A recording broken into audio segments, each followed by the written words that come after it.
তুমি আসছো, বসো বসো। চাকরির জন্য আসছো, তোমার কি কি যোগ্যতা আছে? আমার তো অনেক যোগ্যতা আছে, আমার প্রতি আপনার ধারণাই নাই। সেটা তো ইন্টারভিউ নিলে বোঝা যাবে। আপনি প্রশ্ন করেন। আচ্ছা, তুমি এই দোকানটা কোথায় দেখতে চাও? দোকানটা তো আমার বাড়ির সামনে হইলে ভালো হয়। আমি তো সেটা বলি না তোমাকে, আমি বলছি যে তুমি দোকানটা কতটুকু উপরে নিয়ে যেতে পারবা। দোকানটা তো অনেক বড়, আমি উপরে নিতে পারতাম, অনেক উঁচু নেই। তুমি তুমি ব্যাক কল, তোমাকে আমি সেটা বলিনি। আচ্ছা, আমি তোমাকে আরেকটা প্রশ্ন করি। জি বলেন।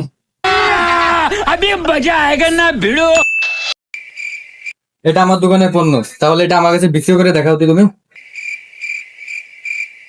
এটা তো আমার কাছে ব্যাপারই না বিক্রি করার লেগে। তাহলে এটা আমার কাছে বিক্রি করে দেখাও তুমি।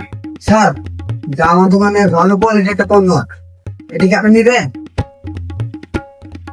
না, নিব না। কি পণ্য বানাইলেন? নিজের পণ্য নিজেই নেন না, এটা কাস্টমার কি নিবো? তোমার চাকরি হবে না, তুমি ইন্টারভিউতে ফেল।